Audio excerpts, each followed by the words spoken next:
Ravi Prakash Siliconandhra hospital Kuchipudi super speciality వైద్య సేవలు పూర్తిగా ఉచితం. సార్ న్యూ కాంట్రాక్ట్ సంస్థను ఎలక్ట్రిసిటీ సంస్థ ఇప్పుడు ఎవరైతే కాంట్రాక్ట్ సంస్థ దాన్ని ఫిక్స్ చేశారు. అంటే ఇప్పుడు నేనేమంటాను, ఆ రోజు కూడా కాంట్రాక్టర్ని మార్చడం తప్పు. నేను కాంట్రాక్టర్ని మార్చలా. మీకు ఒరిజినల్గా కూడా మీరు చూస్తే ట్రాన్స్ట్రాయ్కి ఇచ్చారు, ట్రాన్స్ట్రాయ్ చేయలేకపోయారు. అప్పుడు కొన్ని పనులన్నీ డైరెక్ట్గా పే చేసి కొంతవరకు ఇచ్చేసాం కేంద్రం పర్మిషన్తో. కేంద్రం పర్మిషన్తో అదే ఎస్టిమేట్స్కు పనిచేస్తామని నవయోగ ముందుకు వచ్చారు. ఆ ఎస్టిమేట్స్ ప్రకారమే నవయోగకి ఇచ్చాము, అప్పుడు ఇచ్చాం. అది కూడా కేంద్ర అనుమతితో. అది క్యాన్సిల్ చేసి రివర్స్ టెండర్ పెట్టాడు. కనీసం ఆ వర్క్లో ఆ డబ్బులకు పని చేసి ఉంటే అది వేరే విషయం. అది చేయకుండా రివర్స్ టెండర్ పిలిచి ఏజెన్సీ పేర్లు I don't want to quote, ఎవరు ఇది చేస్తే వాళ్ళ అవకాశం కోసం, వాళ్ళ కంపెనీ కోసం పనిచేస్తారు. ఇన్ రిటర్న్ ఇచ్చారు. ఏమి ఇచ్చారు? Reverse tendering. మళ్ళా ఏం కండిషన్ పెట్టారు? అన్నీ మీరు కానీ సైటు అన్నీ కానీ ఫుల్ఫిల్ చేసి మేము ఇస్తాం.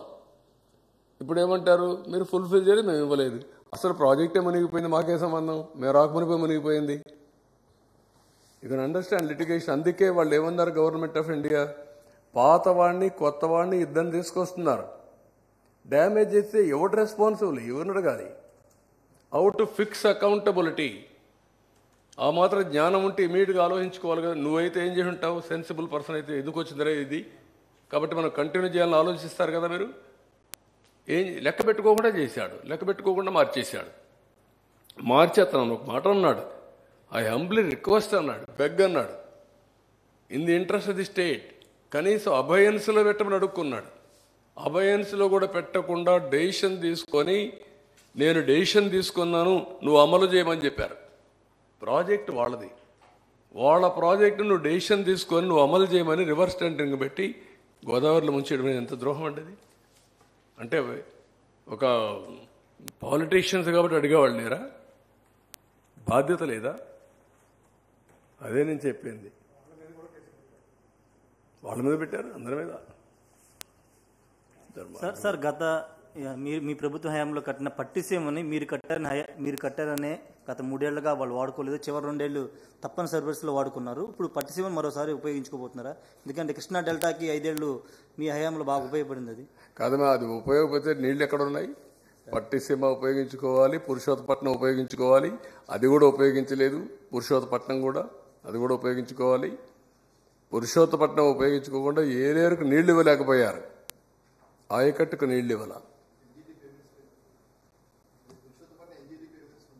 అవి కూడా పెండింగ్ పెట్టి వాళ్ళకు కూడా సరిగా కన్విన్స్ చేయకుండా ఎన్జిటి వాళ్ళు ఫైన్ వేసి, ఒకటి కాదు చాలా ఉన్నాయి.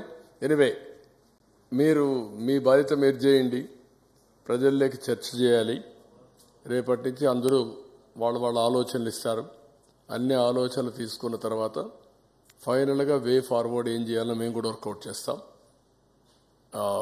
ఫస్ట్ ఆఫ్ ఆల్, ప్రజా చైతన్యం అన్నిటికీ పరిష్కార మార్గం. ఆ ప్రజా చైతన్యం లేకపోతే మనం ఏం మాట్లాడినా చెల్లుబాటు అవుతుందని ఇలాంటి తప్పులు ఇంకా ఎక్కువ చేసే ప్రమాదం ఉంటుంది. ప్రజలందరూ ఆలోచించాలి. నేను ఎలక్షన్లో కూడా చెప్పాం, రాజకీయాల్లో ఉండడానికి అర్హత లేని వ్యక్తి అతను. మరిన్ని వీడియోస్ కోసం ఛానల్ ని సబ్స్క్రైబ్ చేయండి. లేటెస్ట్ అప్డేట్స్ కోసం వాట్సాప్ ఛానల్ ని ఫాలో చేయండి. అండ్ లింక్ డిస్క్రిప్షన్ లో ఉంది.